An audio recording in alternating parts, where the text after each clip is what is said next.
বন্ধুরা, আবার মেলায় চলে আসলাম।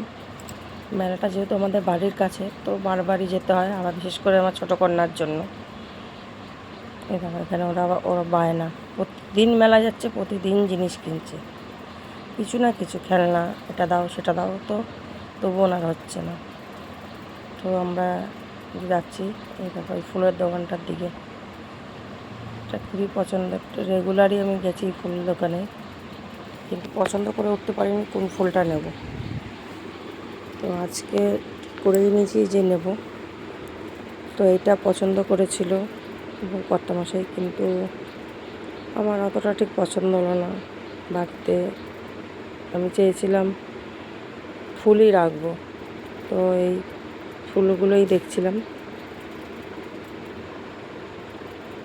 এই ফুলগুলো ভালো লাগছিলো, দাদা বেশ সেট করেও দিয়েছিল। ফুলগুলোর দাম নিয়েছিল 300 টাকা, দুটো স্টিক যেহেতু আছে, দুটোর দাম নিয়েছিল 300 টাকা। তো আমি ওই ফুল দুটোই নিয়ে নিলাম। তো এখানে অনেক রকমের ফুল, তারপরে তোমার পাতাবাহারের গাছ, অনেক কিছুই ছিল, যে ফুল আমার ফুলের স্টিক ছিল। তো আমি ওই ফুলটাই নিয়ে নিলাম, দাদা যেটা পছন্দ করে দিল। তো এইদিকে চলে আসলাম, দেখো নাগরদোলায়। ভাবছিলাম উঠবো, কিন্তু এই কাকুটা বকা দিল, তোমাদের হবে না, বাচ্চাদের এটা।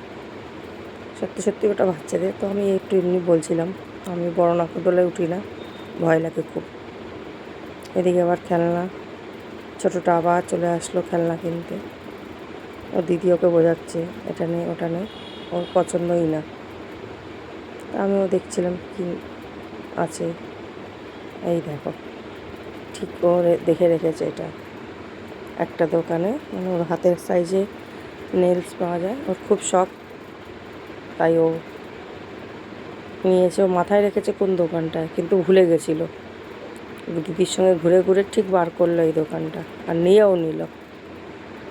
দেখো ওর খুব পছন্দ, হাসি দেখেছো। তো এদিকে আমার মেয়ে চলে আসলো, বড়জন, উনি আবার আচার খাবে। দুই বোনে মিলে কী প্ল্যানিং করে আচার নিচ্ছে দেখো, আবার হাসি দেখো ছোটোজনার। তো এদিকে আমি আবার একটু ফুচকা খেয়ে নিলাম, কারণ মেলায় গিয়ে এবার আর একদিনও ফুচকা খাওয়া হয়নি।